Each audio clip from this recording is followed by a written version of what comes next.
Welcome to the Horror Unmasked podcast, where we unmask the monsters and explore the lore. I'm Amber. And I'm Lily, and today we will be dissecting Smile 2. Let's drink some water. 1 week after Rose Cotter's suicide, ex-police officer Joel attempts to pass the Smile entity's curse to a pair of criminals at their hideout. A shootout occurs, killing them both, which is witnessed by a drug dealer, Lewis. Mm-hmm. Joel flees the hideout, but is fatally run over by a truck. Like gruesome. Like gruesome, like gross. Gross, nasty. He painted the floor with that. Like, I theory level that the entity did it on purpose, even though technically he did what he was supposed to. Anyway. Yeah, for sure. In New York City, a successful pop star, Sky Riley, prepares for an upcoming comeback tour following a highly publicized struggle with substance abuse and a car crash that killed her boyfriend, Paul Hudson. After injuring her back during rehearsal, Sky sneaks out and away from her mother and manager, Elizabeth, to visit Lewis. At Lewis's home, Sky discovers his erratic behavior. When he sees something that Sky can't, she sees him collapse.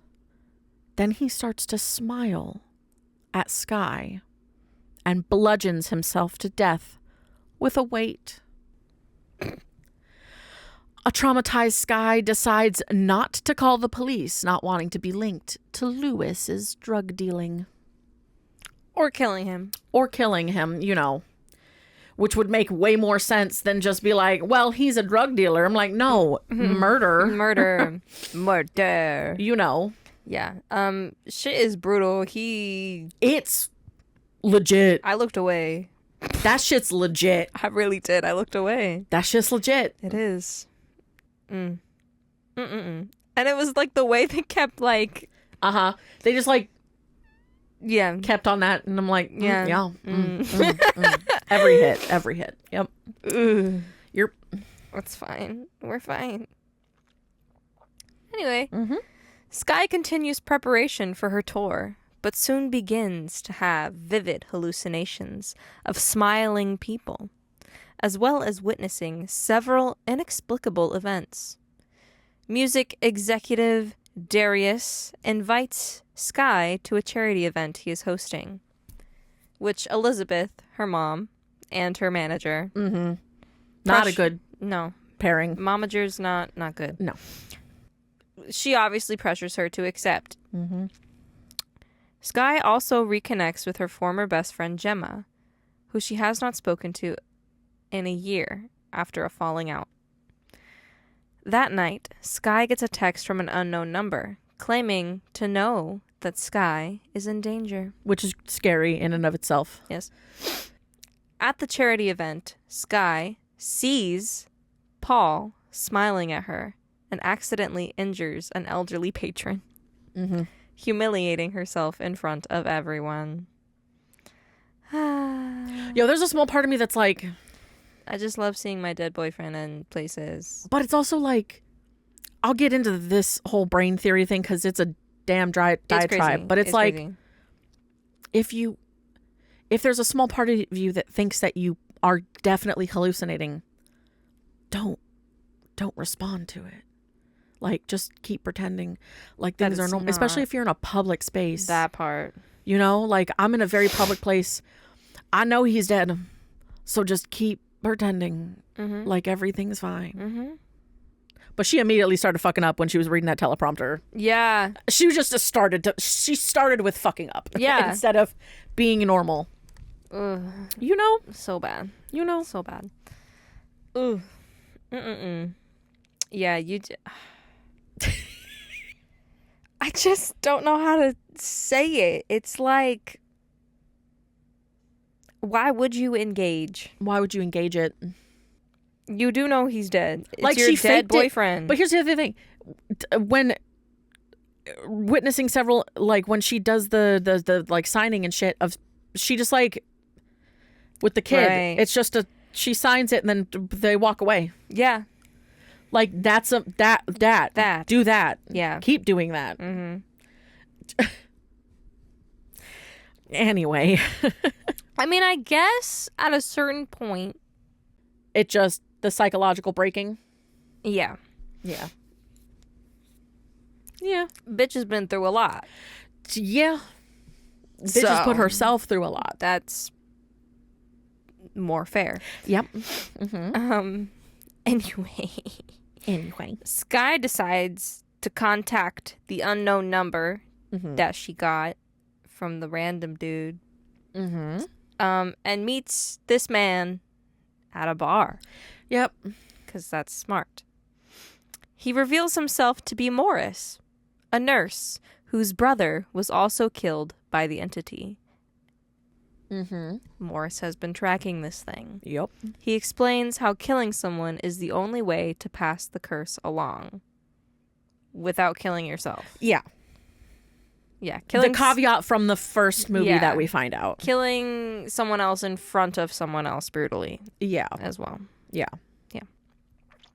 So Morris also theorizes that the entity is a parasite that will die without a host.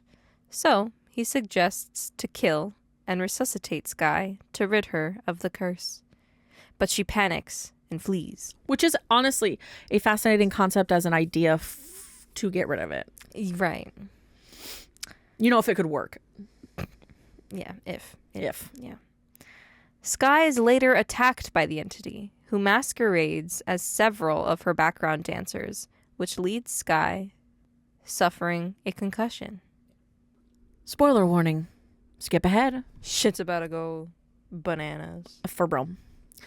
In a flashback, it is revealed that Sky had argued with Paul on the night of his death and that she intentionally caused the car to crash. Stupid fucking bitch. Like, And literally. honestly, Like, when I don't you're- care what drugs you're on. No. I don't care how angry you are at somebody. If you're in the car, you are not going to also put you in a chance of dying. Right. Sorry. Unless I just have a wild amount of self-preservation, it doesn't matter how angry or how much I wish that person would die. I'm not going to just, make the car veer off a cliff in the hopes that this fucker dies over me. So it's like, honestly, deserved, girl. Also, the lifelong injury she had. I'm like, bitch, that's called karma, motherfucker. That's on you. For real. I would never come back. Honestly. Sky soon awakens in a wellness facility where she argues with Elizabeth over her behavior. She realizes that the entity is posing as Elizabeth, who then kills herself with a mirror shard. Sky attempts to flee but discovers that she is covered in blood and is holding the mirror shard. Desperate to break the curse, Sky steals a gun from a security guard and leaves the facility. Sky contacts Morris, who sends her where to meet. Sky gets a ride from Gemma, but then she suddenly gets a call from Gemma, revealing that the entity has been taking her form.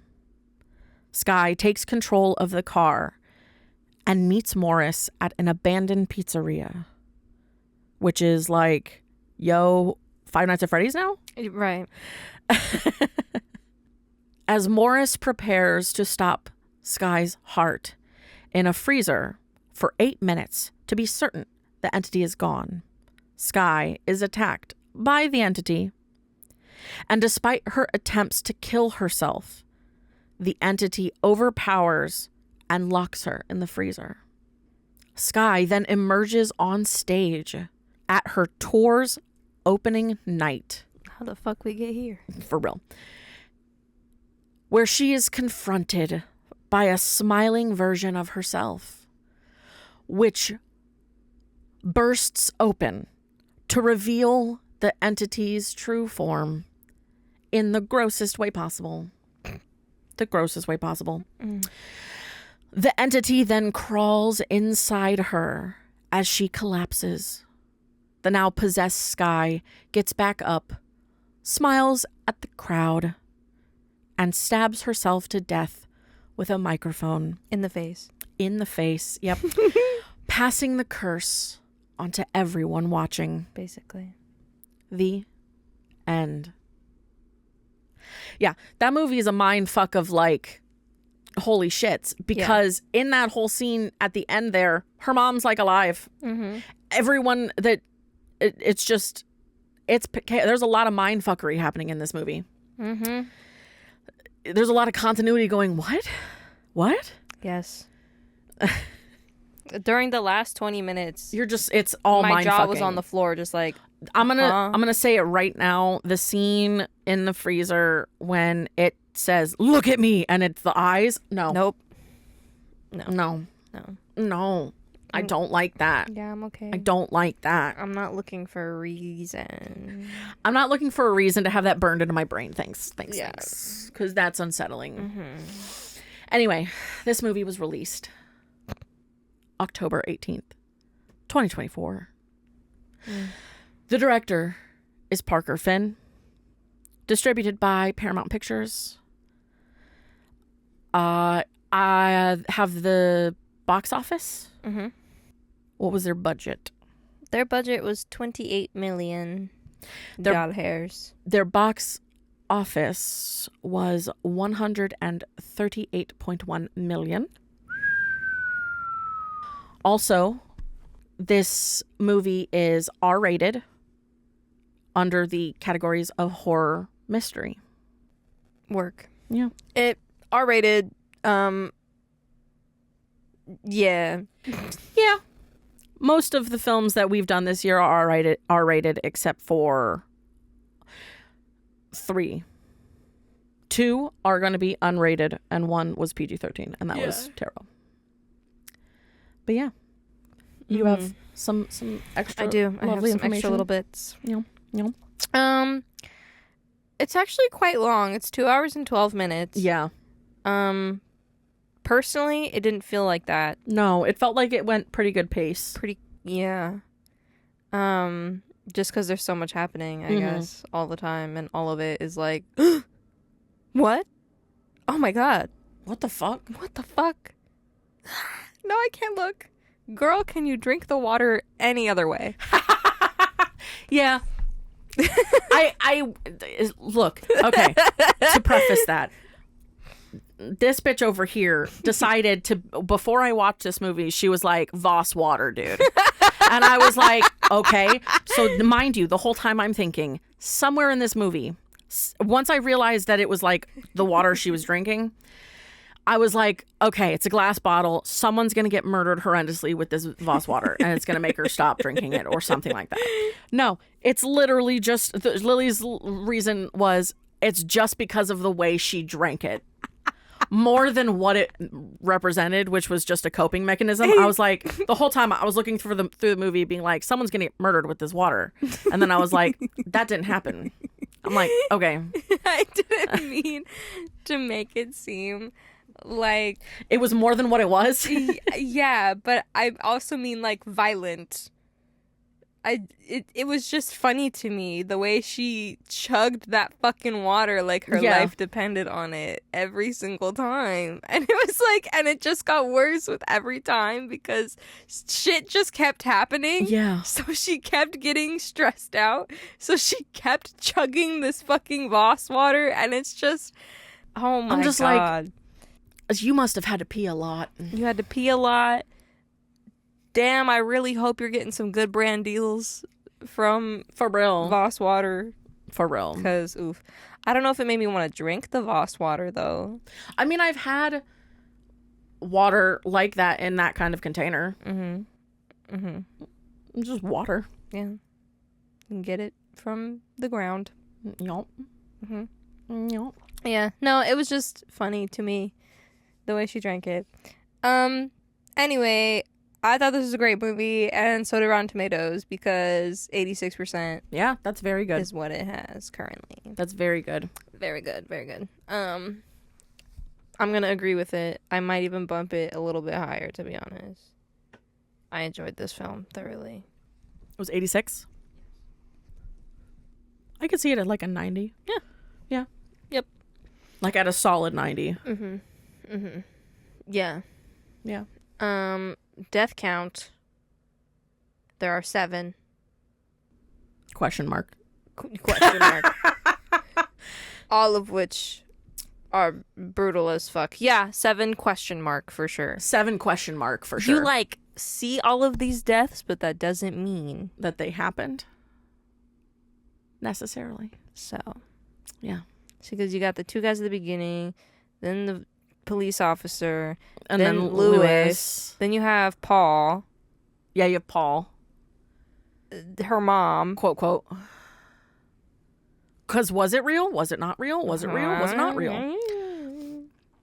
How did she get from the freezer to the stage? Right. What happened from the time period of the freezer all the way up to the point where she was dressed fully on stage, had done tech rehearsals, and that like that whole thing happened. Who knows? You have to think in the real world, if you're a pop star, you have you're talking with people preparing for the show, talking tech rehearsal, doing all the lighting and the music and the everything, setting up for everything, then getting into costume, getting into makeup, all that kind of stuff, then getting into stage in place. All of that had to happen. And then the bad thing happened at the end. Right. Like she was in a possessed state, something? I don't know. Because it went boom, freezer to stage. I think that is because the entity realized that, oh shit, maybe she did have a chance of like getting rid of it. So it fully took over her brain. Because I know that like... And was like, oh, now I gotta... Because my brain immediately, the second Morris stepped out, I was like, he's gone. That's not really Morris. I was like, yeah. Did she ever actually get there? Was she just always in the facility? You don't know. Was she just not, because she gets knocked out by the fucking backup dancers in her apartment. Did that ever happen? Was she just unconscious the whole time? Yeah. Like the back half of the movie is all a big question mark of like, was she even awake? Yeah. Did any of this actually happen? Right. Did she ever make it to Morris? Was Morris real? Did she do any of this actually and nobody was around her, or was it all just a dream? Like, did she make it to Morris? Was Morris a real person? Did she make it to Morris? And then just at the end, because the entity was like, I got rid of him. And I'm like, did you though? Right. Because you act like you got rid of the mom and that didn't happen either. So like, did you though? I think the entity only has control over one person at a time. Yeah. And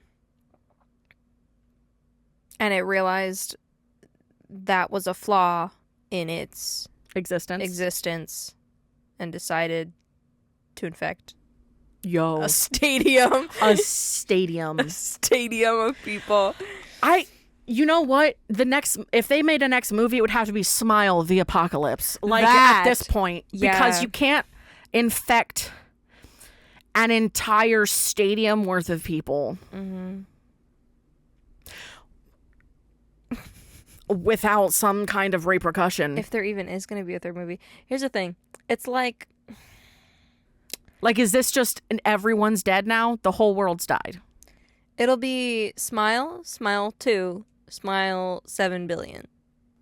Yeah. And some change. The whole stadium. And that's provided. How do you fix that shit? Question mark. That's also provided. Does it work through screens and streaming services? Right. People stream concerts. I don't think so, though, because you have to think about when the first movie, when oh yeah, they watched the video. Yeah, Rose and Joel were watching like the videos of the deaths happening. So I think it's just in person. I'm saying no. I'm saying if the concert is being live streamed, like as it's happening, does that count? Or is it just, because those were after the fact. Right.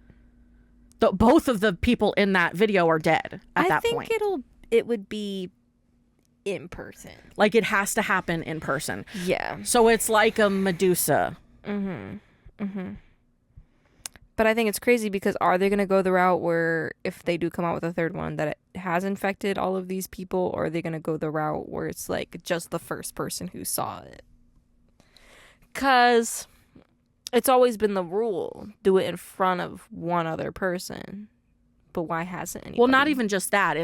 It's the entity possesses a person and then murders themselves in front of another person to pass themselves. So why haven't they tried along. to do it in front of like a crowd of people before? Why is this the first time the entity's thought about that? Right. Because who knows how long the entity's been alive. Mm-hmm. There's so much information about this entity that we don't know because this motherfucker just made it up. Yeah. I feel like we're in like a talk to me kind of But realm. Talk to Me's a bit more like, because Talk to Me, and we know they're making a Talk to Me too. Mm-hmm. I'm saying what it feels like is like they have this world and like they've set it up to be many films, but they don't have to go No, they through don't. with all of it, and that's what's They easily could just end it here and be like, the world ended. Yes. Because that many people then proceeding to go through. Also, the psychological panic that's going to happen for that whole stadium Oh my God. over the next week. Jesus. In 1 week. That could destroy a city. Yeah. It's literally a plague Mm-hmm. that just spreads out. But Smile the plague. it's a plague, but it affects exactly the same amount of people every single week. Exactly. Unless you did it in front of more crowds. Exactly.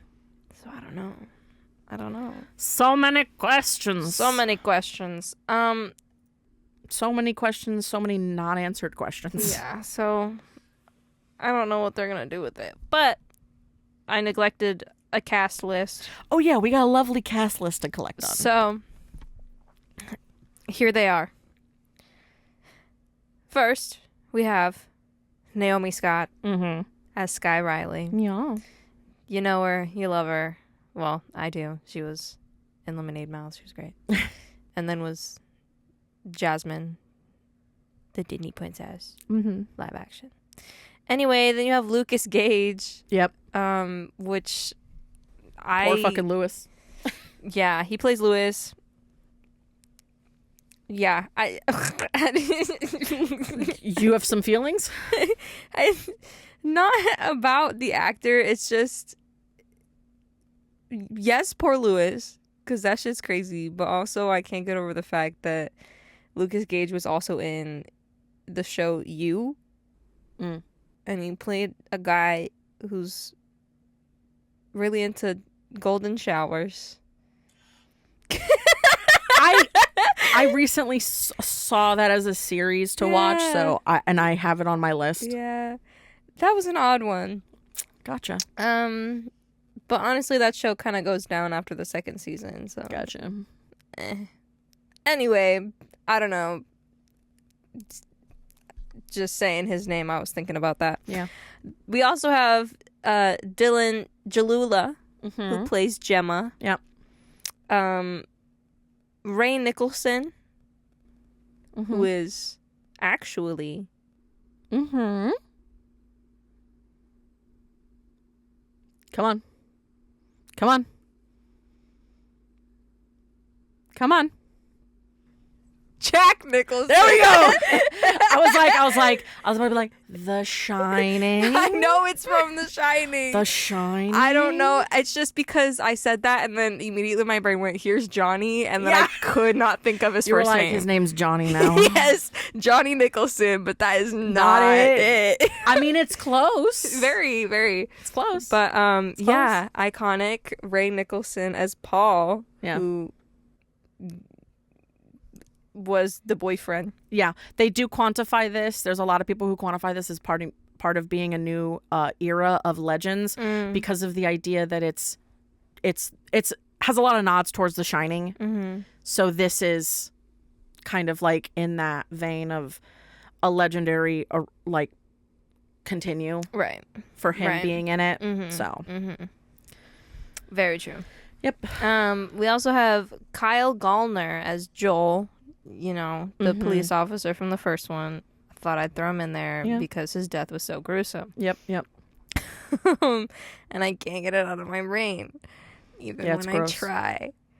We also have Rosemary DeWitt, who plays Elizabeth, Yep. aka Sky Riley's mom. Yeah. And then last but not least, Peter Jacobson as Morris. Oh, well, I have a last but not least of least. Oh, right. Otherwise, we wouldn't have a movie, Yeah. which is Trevor Newland as the monstrosity. The Entity. The entity. Yes. Hell yeah. Well, Which is fucking gross. That whole last scene of the movie is just fucking gross. Yeah. They just happened to make the monster look worse than the first one. I Thanks. don't know how they did that. They just made it look grosser and worser and shinier and goopier. And I'm not a fan of the way that it rips out of her body. Yeah. I will say, It's like, hi, I'm here and I'm on stage.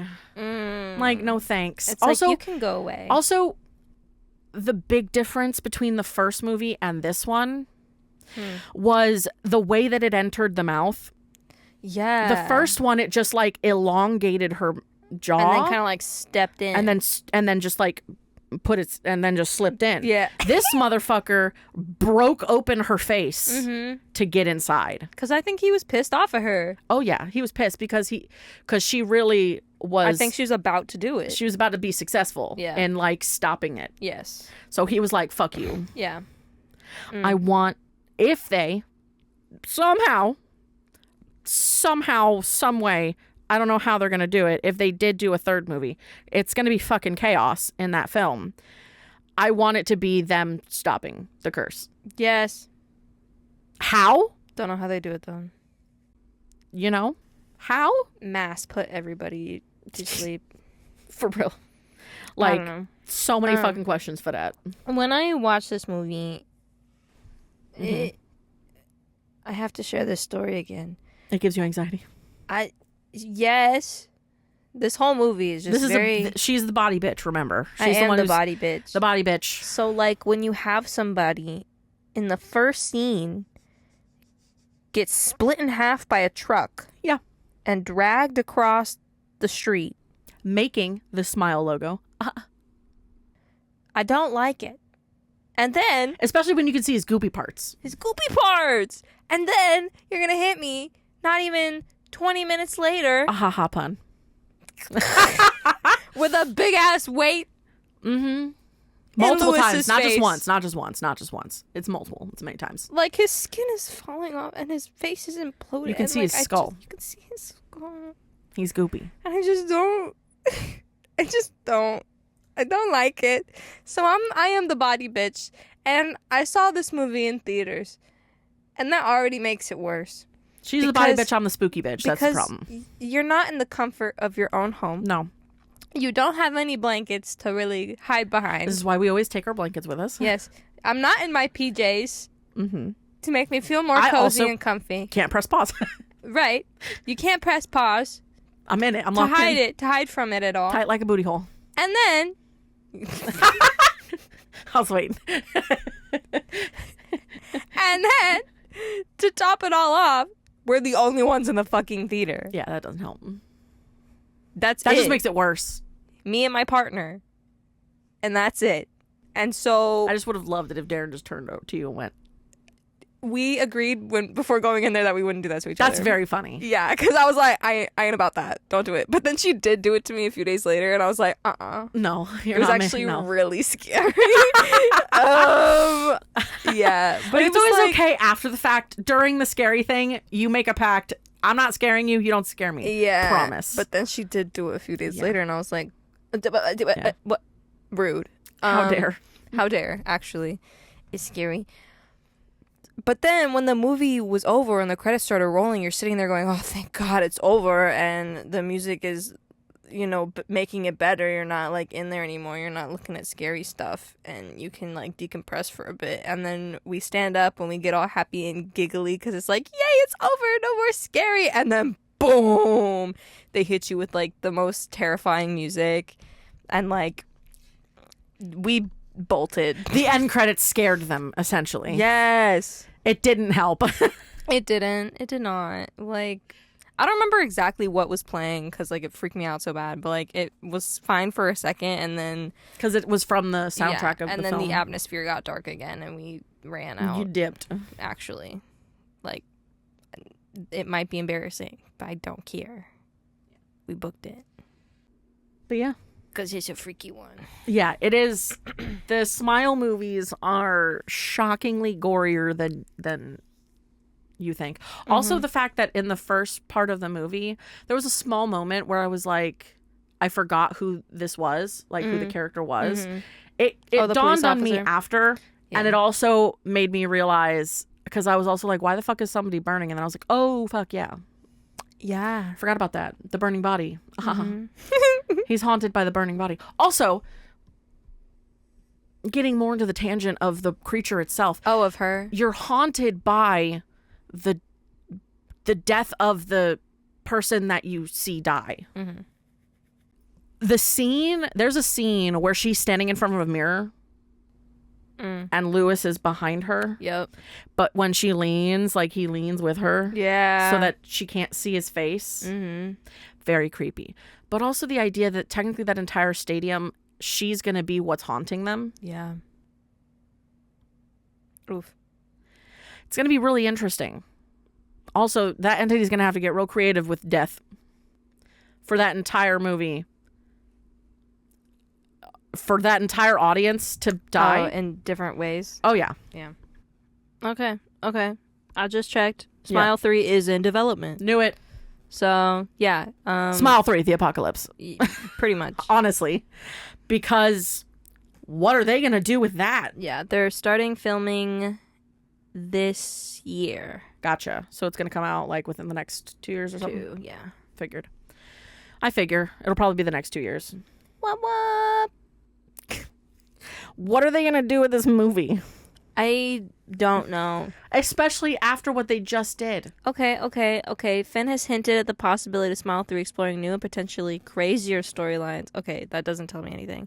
While still maintaining the human character-driven nature of storytelling. That does not tell me the storyline. That doesn't tell me at shit. all. Is it going to completely deviate? I don't know. Because right now you have a continuity streak that's happening. You have this first movie is directly connected to this second movie. Yep. So are you trying to tell me that you're trying to not explain what the fuck's going to happen after the effects of the second movie and the third movie? Are you just trying to like reset? How dare you? Ooh. Let's see. Hold on. A mysterious curse spreads, compelling those affected to grin while facing their deepest terrors. As the horrifying phenomenon grows, a determined investigator races to uncover its chilling source and break the cycle of fear. Good. So it's an external person who's not being affected by it. Yes. That's going to be more fascinating. You think? I think that's going to be really fascinating because here's the thing. The investigator, which makes sense, investigator, lots of death happening, Yes. rampant. Maybe he finds the original stuff that Joel researched Yeah. for Rose and is like, okay, there's something bigger happening here. And having to convince other people and them not believing him, but there's so much death happening in a short time period. And it's consistently happening. I wonder if Morris is going to make a comeback. Maybe.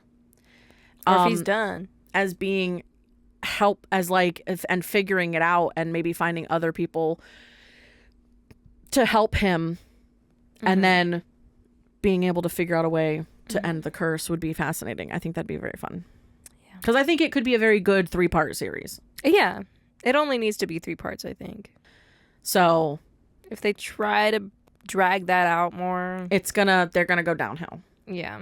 This is a good like in the overall arcing scheme of like storytelling. This is a good like it's peaking Yeah. because I now mean, she's infected many people. even Parker Finn, like we said, he's director and the writer.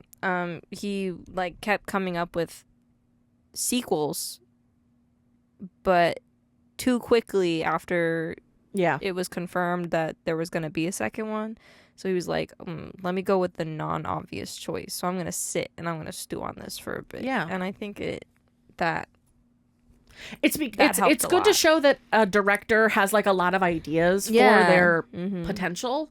Like if he ever wanted to, he could do like a television series where it's more of like, instead of it being a continuity like through the whole thing, each one is like a standalone episode that's about like the entity kind of spreading Right. itself in like over time, True. like skipping time periods, like how long has it been going on. It could be an origin story, it could be anything, Yeah. Because So- this thing could have been... We don't know how old this thing because is. I need a motherfucking answers to the origins of this thing. Right. And not just he just made it up. And we might never get it. I know, right? Nothing, absolutely nothing. All we know is that it spreads through murder Or and suicide. feeds off of pain. That one. Also, it talked a lot more. Like the entity itself. Not it disguised as somebody talking to her, but it as an entity itself. Especially in that end scene. Yeah. Like its motives got a little bit more out there about itself. That's true. And that's probably because it was faced with danger. Yeah. Like serious danger. It was faced with fucking extermination. Possible extermination. Or at least the idea that like, oh, this guy figured out a way of possibly getting rid of me. Yeah. So now he's like, all right, well, if I can be taken out by one person, time to spread and adapt. And that might be part of the reason why it's decided. Yeah. All right. Let's get into these. Give me some behind the scenes. So, the film's creative team, obviously, as we've already kind of expressed through the whole thing, they definitely rose to the occasion, amping up the effects and the scares to match the new setting. A lot of that fell to the prosthetic makeup designer, Jeremy Selenafriend, which is a weird... Selling a friend? Selenafriend. He just sells his friends? Selenafriend. Oh, okay. Which is a fascinating last name, but Jeremy Selenafriend. What's Jeremy doing? He's selling a friend. You know. As they do. And he's the same person who worked on the first movie as well. So, obviously, Parker, the director, intentionally wrote heavier prosthetic challenges into the film because they wanted to up the ante, and they knew that horror fans are always about going bigger. Yes, but also hoping to God that people like it. Because horror fans in general live in the world where it's either the best or the worst thing. And Smile did really well. And since Smile 2 is bigger, they had way higher expectations. And I think they did very well. I agree. For a sequel, they did very well. They Oftentimes pleasantly surprised me. sequels are way worse than the first one. Yes. So the fact that this continued in an upward direction is very good. Now they have even more riding on them for the third one. Yeah. They really do. So And I have zero expectations. zero. There's so much there's just so much that can happen. Because, you see sequels and then you see trilogies. And the first one is always the best one. Always. Usually. And then they get to the second one. And the second one Starts to deviate story and reasons. They're trying so hard to make it just as good as the first one.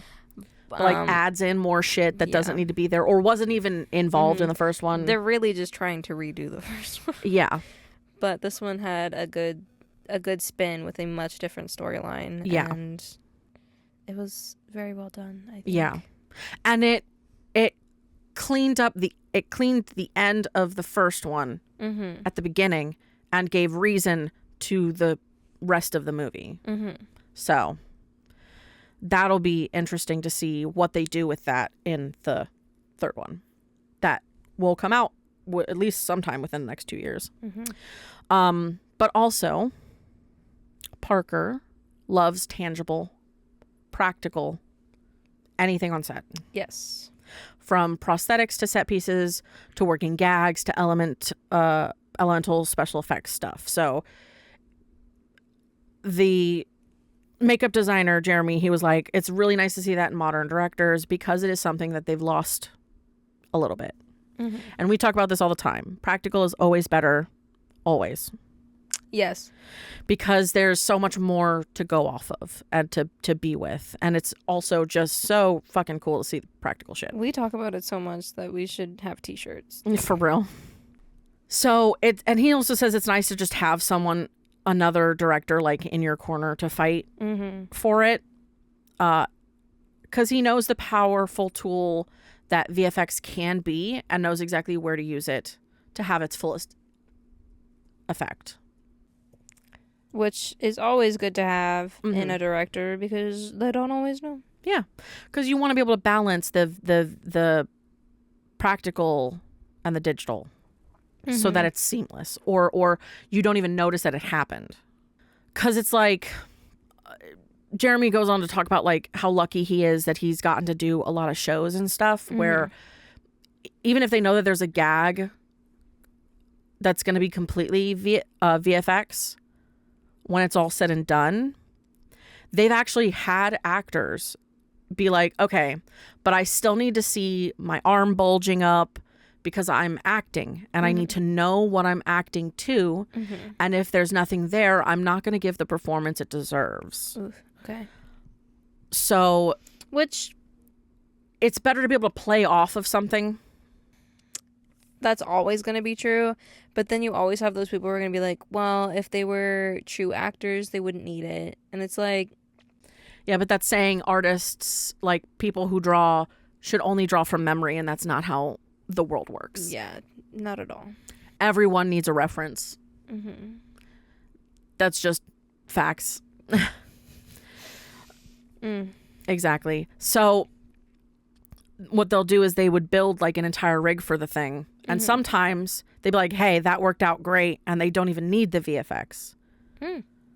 So Parker's good about trying it for real.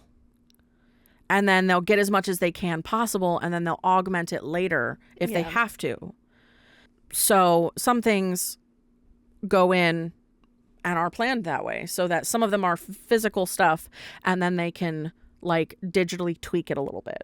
Yeah. Which is the best way to do it always. For real.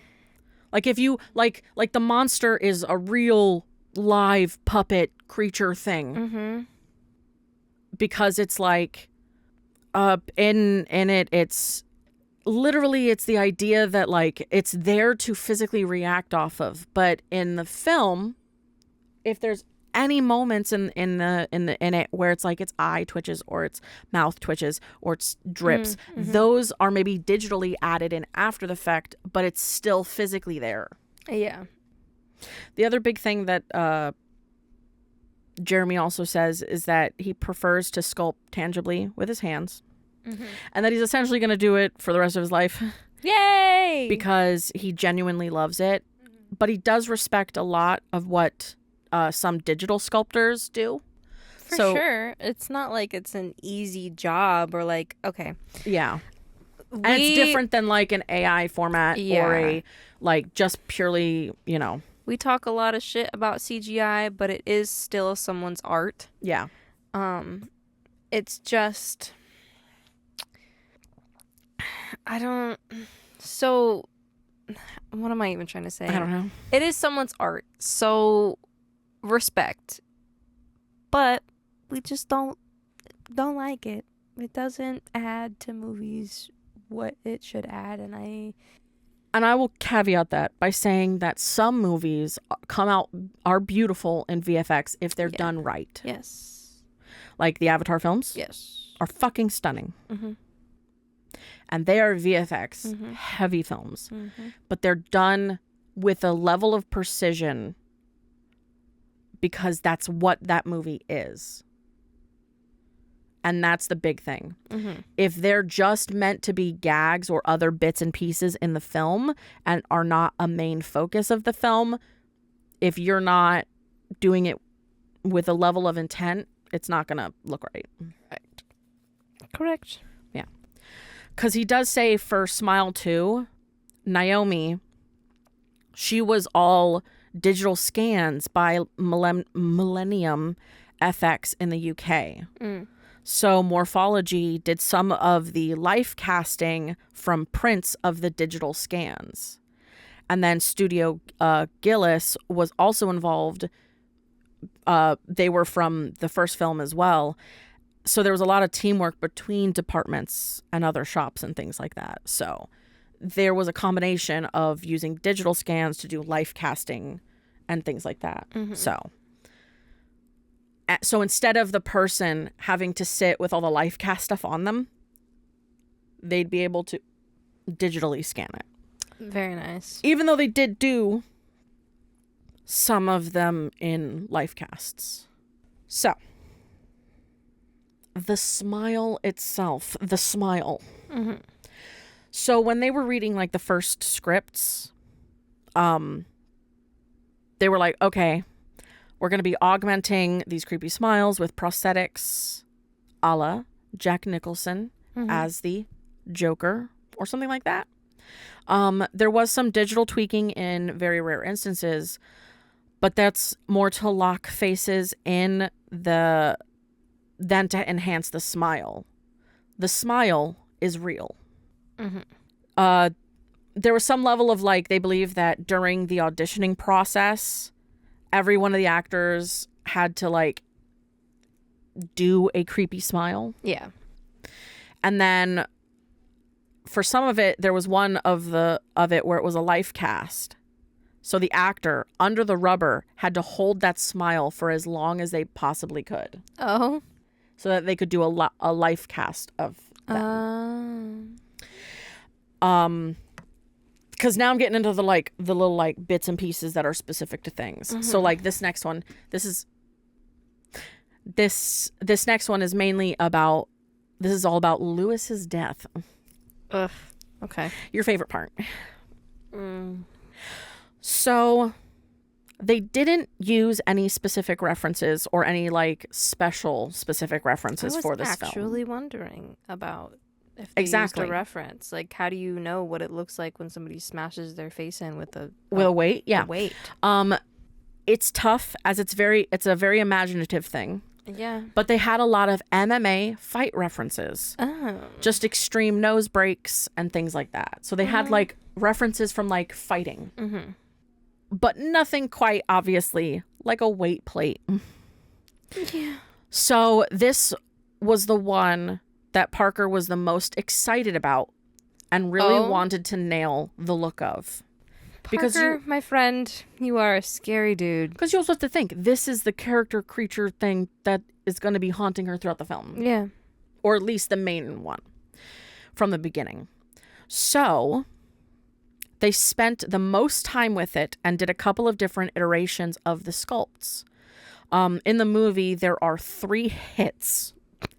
And Parker wanted to make sure it was telling a continuous story. Yeah. And that each one was grander and bigger. Just like this trilogy. Mm-hmm. So it's all happening simultaneously. And then by the last one, they get a little bit of a VFX hybrid. Mm-hmm. They're actually seeing inside the head, seeing the skull, and seeing parts fall out. They also had a little bit of puppeteering with cheek flap. Puppeteering cheek flap. A bit of it so they could tug on a filament. No. So that was practical. So they actually had practical, puppeteering, and VFX all going into that scene. And they actually shot it over multiple days. That's awful. But yeah, so they had practical, VFX, and puppeteering happening all in that one scene. I just love, if anybody who hasn't seen this movie is listening to this. It's a gross scene. That, but also just the way we're describing this right now. Mm-hmm. Happy watching, guys. Yeah. Yeah. Yeah. It's not real. It's not. I promise. I promise. I swear. Nothing in this movie is real. I'm literally explaining to you that it's not real. Yes. I'm literally the one telling you it's not real. Mm-hmm. It looks it, but it's not. It really does look it, so prepare yourself. Because the next thing's just about blood. Cute. Tell me. It's very simple, but it's the idea of that so they had a point where there were other departments kind of matching what the practical makeup effects department was providing. Mm-hmm. And that was the Sasha Grossman was the makeups department head. Mm-hmm. And then the costume designer was Alex Forte. So the teams in special effects and visual effects and down the line, they all matched up. But because the special effects guys were using rigs to spray blood and everything, it had to be a different kind of blood. So they all had to find a balance for the color so that all the color throughout it was all the same. Like they intentionally chose like a dark blood. Not pink. No, not pink. Not pink. That's good. And it's kind of funny because they were saying blood is always one of the funniest things to me on set because it's one person bleeding, but about 7 different departments have to be involved. 7? Mm-hmm. That's how many it was for them. So they had 7 different departments involved in one person so you bleeding. Have makeup, Mm-hmm. effects, probably. Yep. Probably costume because it gets on the costume. Yep. The cameras, the cameramen, camera crew. Mm-hmm. The lighting. Yeah, yeah. Mm-hmm. Mm-hmm. What else? The set. Oh yeah, true. Set, like the tech people. Yeah. I mean, you could say the actors themselves because they'd have to stay in the right amount of blood. Mm-hmm. Mm-hmm. But yeah. Mm-hmm. Maybe even makeup. Yeah, makeup. Yeah. Oof. Definitely makeup. Yeah, I guess that checks out. Yeah. A lot of different people, a lot of working parts. Now, this is a very small part and a very quick part. Okay. It's the jaw ripping off scene when she's sitting in the bar and talking with Morris, and Morris is explaining how his brother was killed. Right. And his brother killed himself by ripping his jaw off with a crowbar. Mm-hmm. So this is actually kind of fun because in that scene... They showed it, right? They show it. That's right. I remember that because I looked over to Darren and I was like, do they think we're stupid and that we wouldn't understand the visual? It's actually a cameo for Jeremy Sullivan. That's actually him in the scene. Oh, shit. Yeah. Yeah. That's cool. Because it actually came up later in the process of it all. They did a similar, albeit less extreme thing in the first movie, and that they were trying to figure out how to top it in this one. So they created a full silicone head with the jaw bones and everything embedded inside like a jigsaw puzzle. Oh. So knowing the way that Parker shoots their films, they knew that they would want to do it a bunch of times. Yeah. So they developed a way to reset it quickly and easily. And they literally got it down to a point where it was a 30-second reset. That's pretty good. Because what it was is that one of Jeremy's shop guys, Jared, had his arms around the front holding the actual crowbar. And then he's puppeteer and then Jeremy is puppeteering the crowbar from underneath. So he's just acting as if I'm aiming it in. And then Parker wanted them to get the nastiest, grossest version that they could possibly get. And they were like, we must have done like 20 different takes. Damn. That's insane. And then a little bit about the smile entity itself. Okay. Hey, cutie. So the monster was all created by Alec Gillis and Studio Gillis.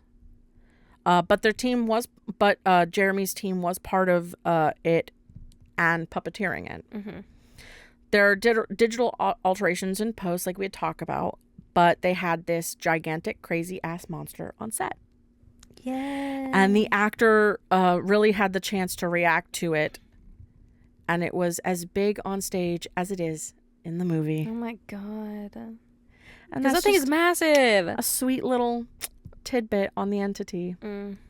And there are some pictures you can see because he does post. They posted some of the behind the scenes stuff to their Instagrams and stuff like that.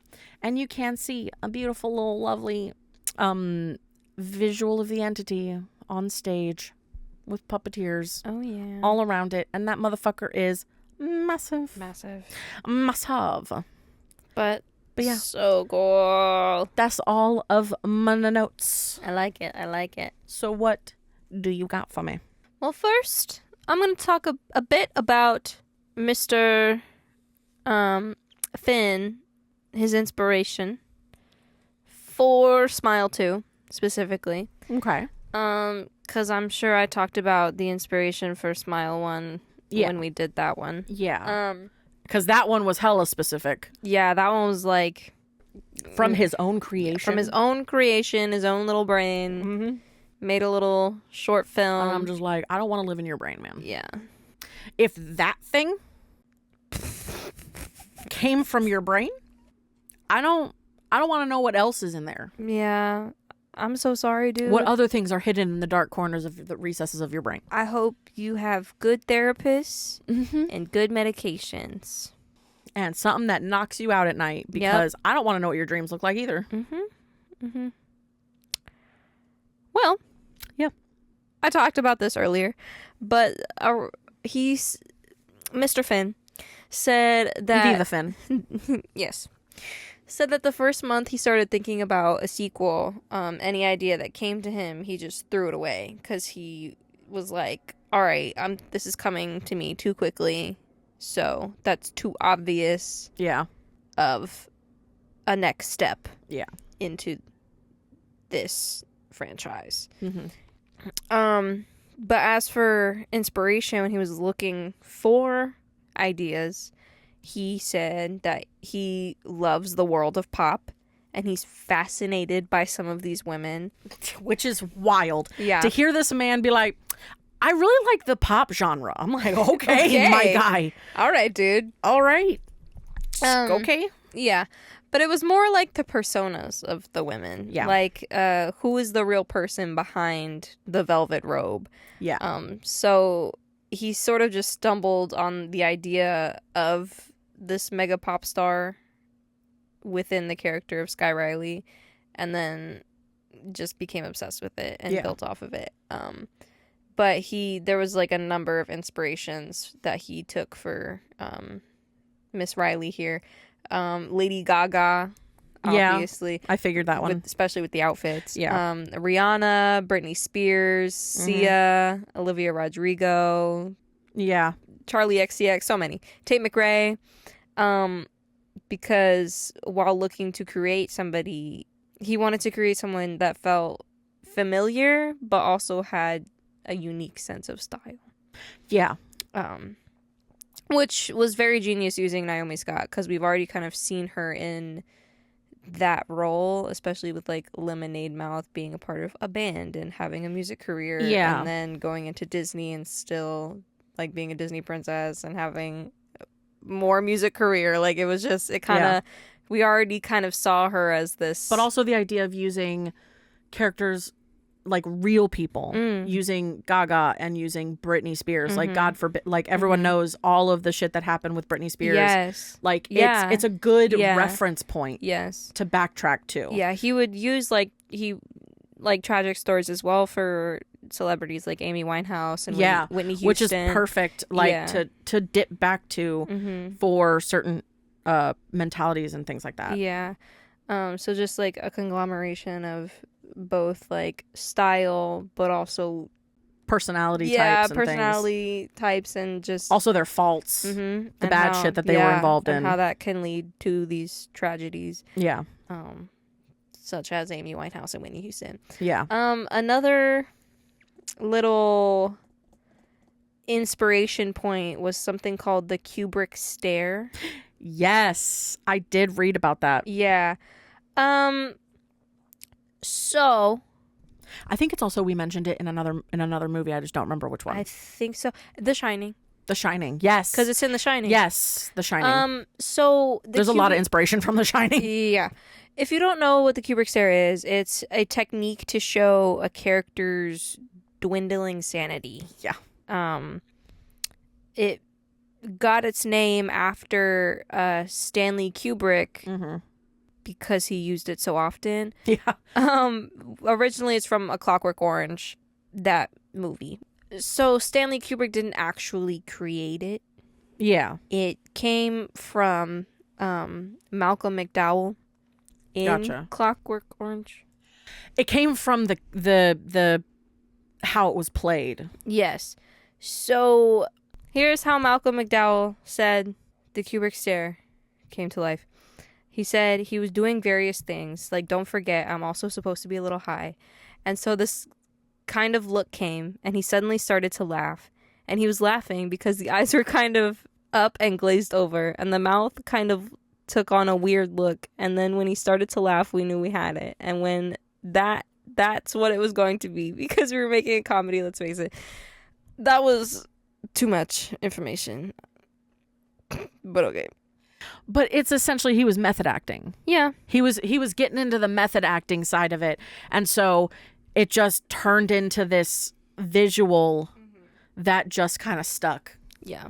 for the way that our Yeah. director would end up consistently using it. Just And how it got its name to fame, mainly because the director just kept using it after that point. yeah. And he solidified it as like a form of of acting. For sure. And then obviously one of the most famous uses of it is in Clockwork Orange, but also The Shining. The Shining, yeah. With Jack Nicholson, and which is crazy that his son is then in this movie as well.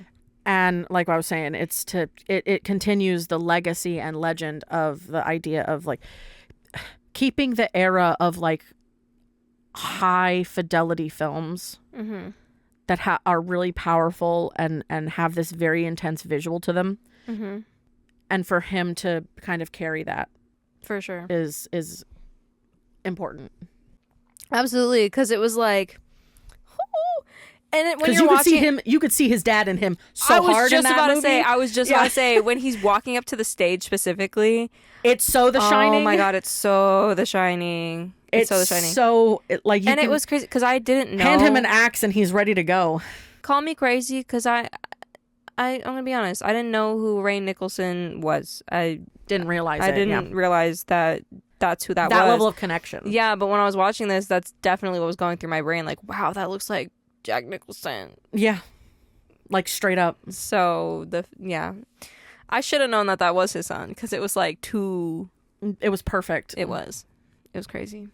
The smile is for real there between the two Yes. of them. Yeah. So sorry about all that. That was like a lot, but I also thought it would be important to talk about not only the inspiration, but also just the other themes within this movie, such as what being a celebrity does to the human mind. Yeah. Because that shit is crazy. That shit can fuck you and up, it's man. honestly, as wrapped up as we are in it, it is definitely more of a new concept to society. Yes. Because it's definitely fame and power on that kind of scale will fuck up the human mind. Like you have And it's prevalent just in our society as a focal point in general. Like our obsession with watching famous people doing things, like being around or surrounding. It's very interesting and fascinating, and it's honestly a pretty recent development in and society. the weird pedestals we'll put people on. Yes, When so weird. They are literally just another fucking human being. Yep. They're just another you or me that just had a skill that got them to a place that let them do a job that they love, that just somehow gave them a level of fame or infamy that captivates people. I could talk about and research and deep dive onto all of this for hours and hours and hours. Well, yeah, as our resident actor. No shit. Hey, it's Our okay. theater kid. Yeah, I've always said I don't want to be famous. I never want to be famous. I'd be perfectly fine just having the money and living my life. Yeah. That doesn't come really with You can't have the money and the ability without the fame as well. gaining some fame. Yeah, which is interesting because we do this podcast. Yeah, and this is one of those tracks that can happen. It's one of those tracks, and also the other track is my degree, Yep. which is theater. Same even for me. Yes, so it's crazy that I'm sitting here doing this because I never want to be famous. But stardom. Yeah. Let's talk about it. I will say podcast fame is way different Oh, for sure. than actor fame. That shit, Oh. actor fame can Ooh, go dark. podcast. Podcast I don't need to fame. show my face to you. Podcast fame, we can just travel Yeah. and do stuff and have fun. Mm-hmm. And To not actor everybody's gonna fame- recognize me on the street when I go until out. you get famous enough, and then yes, you will get recognized. That's the thing. Okay, so Especially if we want a YouTube channel. yeah. So celebrity culture Mm-hmm. can be traced back hundreds of years. Oh yeah. But the first celebrities were not like the people you see now. Oh hell no. Your celebrities back then were the politicians, Mm-hmm. the philosophers, the performers, the playwrights, those people. And some of the royalties. Yeah. Royalties, which I would count in like the politician Yeah. type. Yeah. So the people who govern, the scientists, the people who govern, and Artists. the artists. Yeah. Those were the people who would get famous. And that was only in like the 1500s and 1600s when you want to talk about like that's also like Shakespeare. Yeah. When he was coming And up. to think that the artists would rise higher and higher Yeah. to what we have today. Yes. Then you see a few hundred years go by and now it's the 1830s. Yeah. And now there's an increase in the printing press. Yes. And more people are having access to news, Mhm. farther reaches. Making everyday people Yes. famous. Making everyday people famous. So now you're not just having all of these artists and politicians and It's not just a Martha, scientists. like Martin Luther King Jr. Yeah. It's now Billy next door. Billy Joe is now famous because of some other random thing that happened to Because he him. caught the biggest fish Yeah. in the world. Or, I don't know. he's known for the best recipe. Therefore, now people start to flock to his restaurants. Yes. And because it was in the newspaper, everybody can read about it. And everybody wants it. Yeah. Because here's the thing.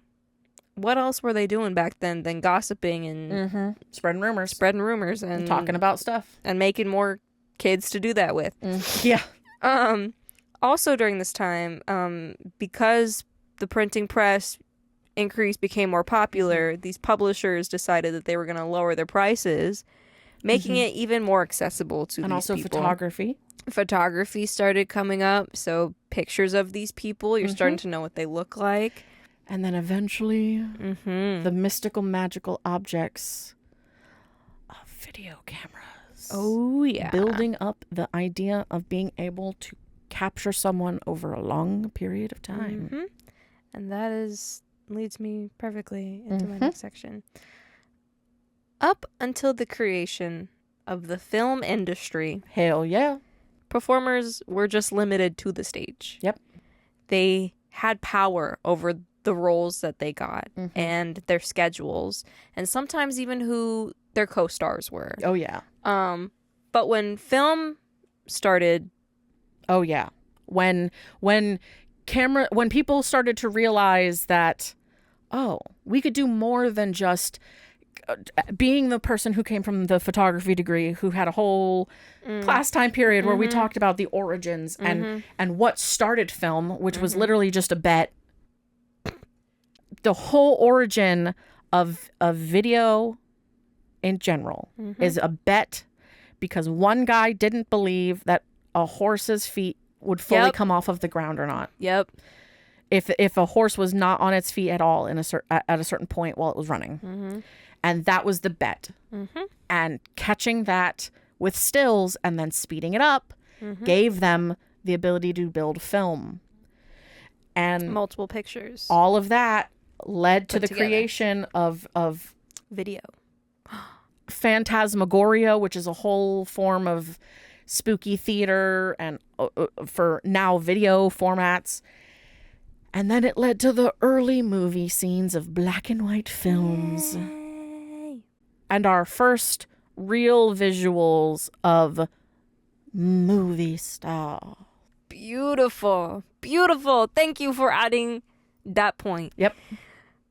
Because movie stars, as we transitioned into film, these film studios were like,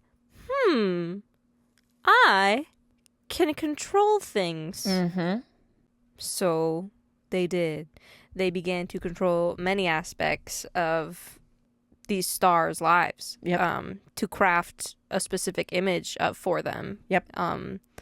So these To departments. an almost damaging level. Oh, I'm gonna talk about that. Yeah. So these marketing departments and these executives of these studios would tell stars how to dress, help them book appearances so that they would actively be seen in public. Yep. And help them earn these large followings of people. So the celebrities weren't just known for their talent anymore, Marketing. but it was about their image that they projected to the public. Newspapers, Yes. articles, stories, physical appearance, guest appearance, everything. And that's what started something called the star system. Yeah. Now, the star system was a method of creating, promoting, and exploiting Yep. all of the stars in Hollywood films. And exploiting is legit. Yes. And this happened from the 20s until the 60s.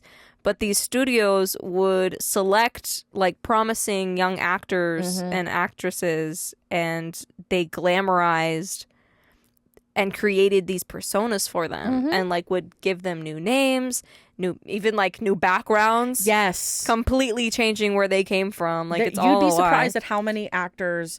It's kind of similar. It's weirdly enough similar to very many rock stars. It's the idea of like they've got their stage name and then they've got their real name. And that's a definite. Very much.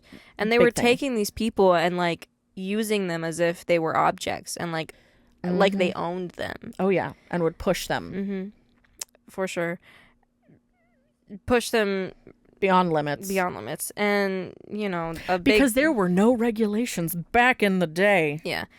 Oh, yeah. And you'll see that, like, especially with, like, Marilyn Monroe. Oh, who, yeah. Her whole life was basically taken from her. And Oh, yeah. she was pushed so hard. And she became known as, like, this sex icon of Hollywood and, like, this blonde bombshell bimbo who was, like, really stupid. And But in reality, like she was a very smart, beautiful woman. Sure, right. And it's, like, the things that studios did to these people to take somebody and who they were at their core and completely change it for the public view. And there are people who are now, like, still to this day, there are some people who, during the early 2000s time period of actors and things like that, or popular people in general, just, there are some people that have been posed as being really stupid and dumb, when in reality, I'm like, no, they're very smart people. They're extremely smart. Yes, absolutely. They just have an unconventional image, and therefore you make an assumption. And she was beautiful. Marilyn Monroe was a beautiful woman. Stunning. But now you have people now being like, she wasn't actually that good looking. It's like, oh And my that's just God. jealousy. Shut the fuck up. Literally, it's like, shut up. Y'all have something to say about everything. She literally did a whole photo shoot because someone was like, she's not that beautiful, blah, blah, blah, blah, blah. I bet she couldn't even style a fucking potato sack. And I'm like, she did it. She did. And she was fucking stunning in it too. So I don't want to hear it. As she should have been. But that's not all, folks. Nope. Because now that you have these things called the star system, which I said it was from the 20s to the 60s, but that doesn't mean that studios didn't stop doing this with people. Oh, or yeah. that it's like it just stopped Just the being, system vanished. Yeah. Quote, quote. That doesn't mean, They didn't apply it still. yeah, because hello, you see people like Britney Spears, Like and, rising stars and all sorts of yeah. shit. But then in the 50s, this is when the rise in paparazzi Oh, yeah. began. Oh, yeah. And tracking down and photographing celebrities became the norm. Which increased their notoriety, Mm-hmm. their newspapers, news outlets talking about them, Yep. So whether for good or for bad. it went from just being like newspapers and like these things that were set up for them, where they were allowed to make appearances in a scheduled setting, Yeah. where everything was like planned out for them, yeah. and they were never caught off guard by anything. Yeah. And now you have these paparazzis coming in and just Catching them on the street catching them on the street when they come out of a club or they come out from when dinner they're living or going their to, own yeah, personal lives. which I just feel bad. Yeah. Because you just, like, imagine you just an everyday motherfucker suddenly wake up one morning and you're going outside to go to your car, to go to your job, or to go get a coffee, and just a crowd of people Or just come there. at you No. with cameras. Yeah, no thanks. Asking you questions and things, trying to rile you up It's like, everyone, I'm going to need all of y'all to to the point where go over there. you have to disguise yourself Yeah. to go out. Yeah. Is crazy. So after that, then, like, the most recent thing has been, Internet. yeah, well, okay, well, you have the reality TV. Oh, yeah, reality TV. Yes. Reality TV came into effect in, like, Which, God, fuck, that the just 90s. is a whole other thing. The 80s, the 90s, I think. Yeah. Which put another spin on it, because now you're Gave inviting... birth to your Kardashians Yes. and your Paris Hiltons. Because and now you're inviting the cameras into your homes. into your homes. Yep. Seeing your everyday life. Everyday life. And making that chaos. And some of those situations, not all of them were real.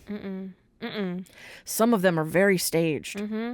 Which then, in turn, when you put YouTube up here, and then you have all Gets these even social media wilder. apps, now you have social media influencers. Influencers. Yep. All these influencers. And- That's and- like, okay. And here's the thing. You can become famous off of one video that you just did out of funnies, out of ha-has, and you uploaded it, and then you became famous overnight. And now everybody in Knows you. this world has the potential to have one moment of fame. And now everybody's And then everyone trying to after grasp that it. chases it afterwards. Yeah.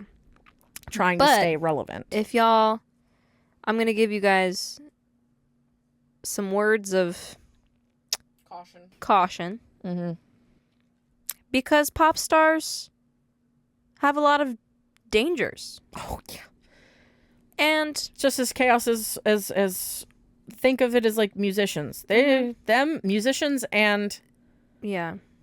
like yeah. Well, actors. pop star, I like a pop star, personally, just a popular star, just somebody you know, like who is famous, celebrity. That's the way I'm Yes. taking this. Just celebrities. A standard celebrity. Standard celebrities. They have higher mortality rates. Yes. Significantly. Significantly. Substance abuse Yep. and risk-related deaths are higher. Yep. They have more psychological strain and mental health issues. Oh, yeah. The stress that they're under, Right. their scheduling is wild. Mm-hmm. And all of that is insane. But then you also have, they don't have any privacy. Nope. They're always doing something, and that can really affect their family dynamic. Yeah. Or their relationships. Their relationships, yeah. And on top of that, all this stuff they're going on behind the scenes, but they see all of these people fangirling over them and Yelling and yelling and screaming. They got all these fans, all these people chasing them everywhere. You got the paparazzi, social media. Yep. Nowhere they go is safe. But then you also have, because they're so looked at and because they're so under a microscope, that they think they have this entitlement. yes. And that also leads to a higher level of narcissism found within celebrities. yes. And that's not surprising No. at all. But it's also a level of like every aspect of who they are as a person is scrutinized. And so it's so much harder for someone to try to be themselves or to change themselves so that they're more accurate to who they really are, because but the crowds love this version of you. Well, that's not me. Yeah. I want them to know me. Yeah. I want to be more comfortable with me. I don't want to be as fake. It's you're seeing it more nowadays, where you're getting a lot of people who are trying to be like more accurate to who they are as a person versus this big false version of themselves. Yeah. Which was a heavy concept. Oh, for sure.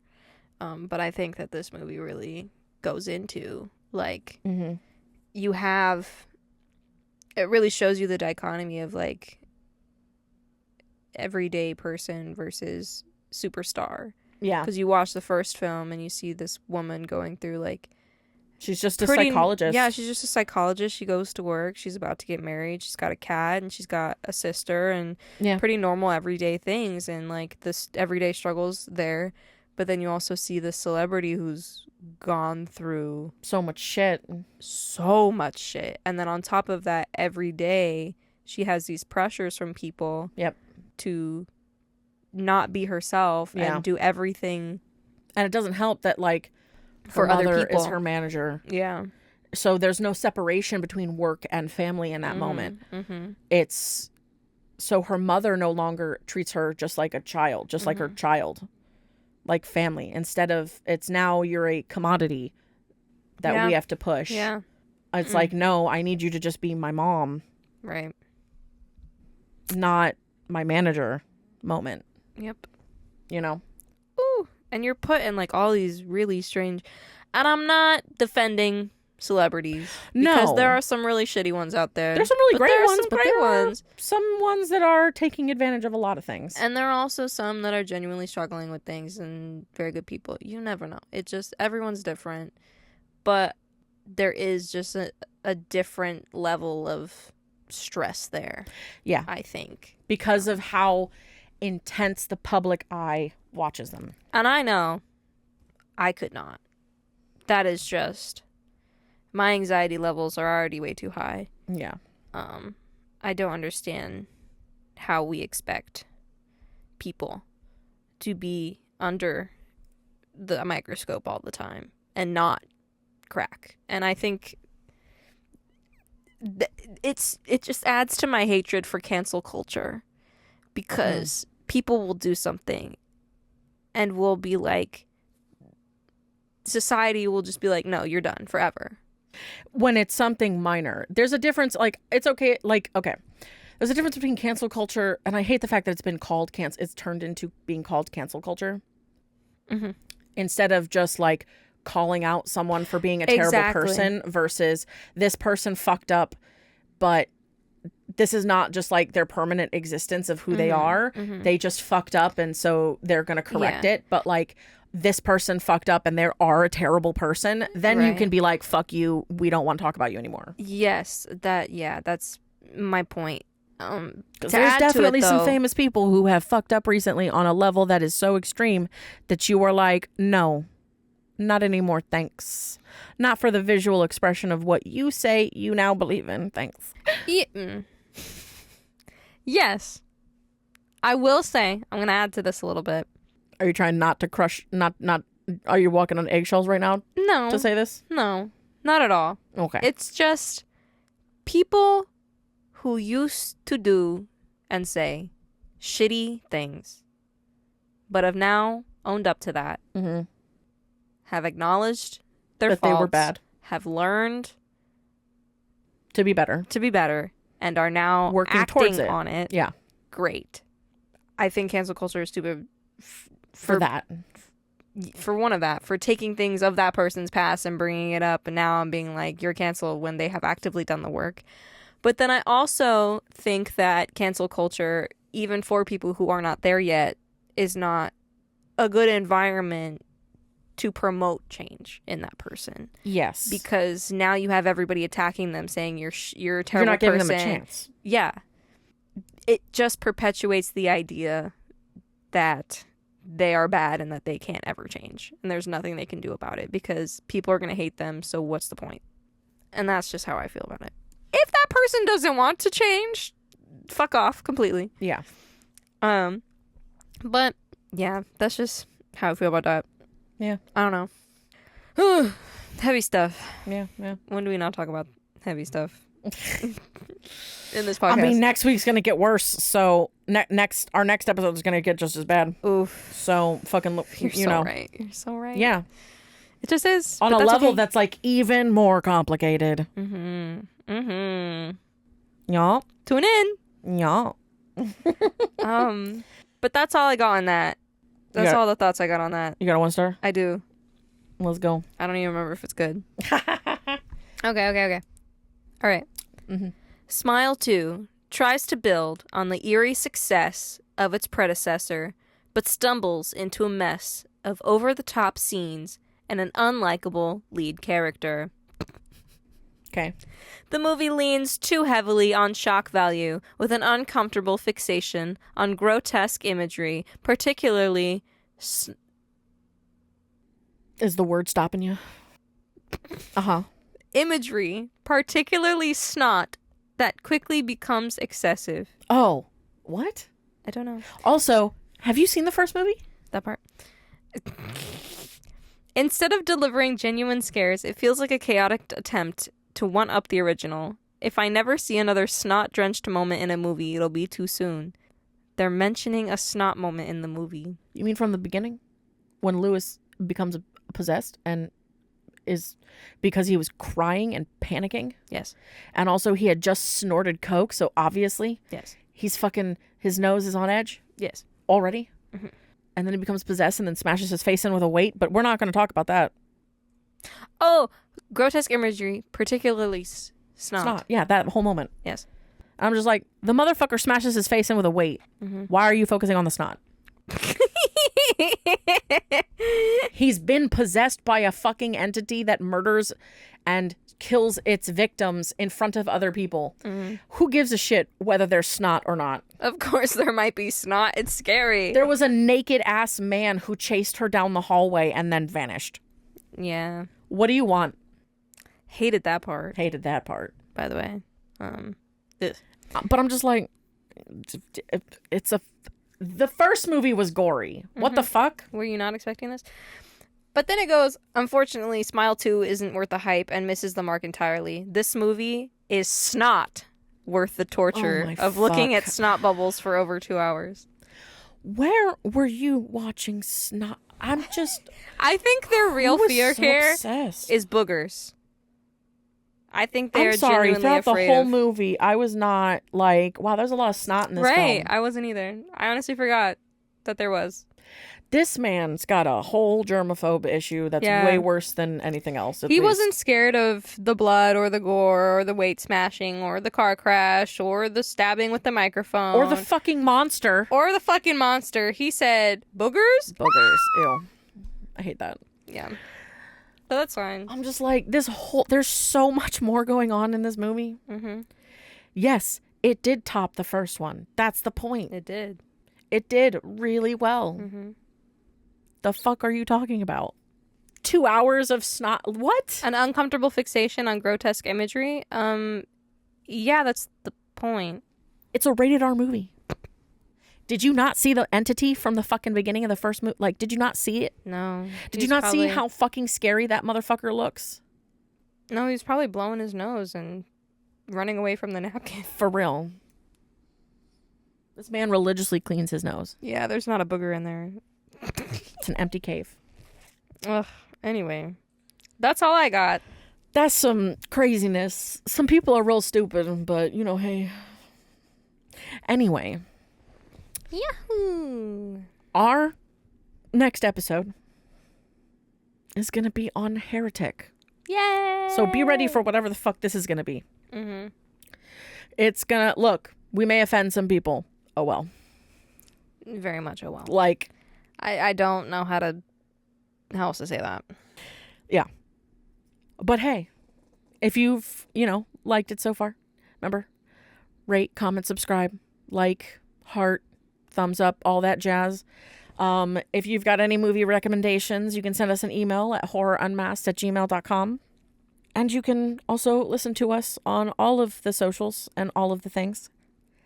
If there's any places that we're not on that you'd like us to be on, again, send us an email. But yeah, I think with that, There's only one thing left to ask. Will you fear? or will you fear not?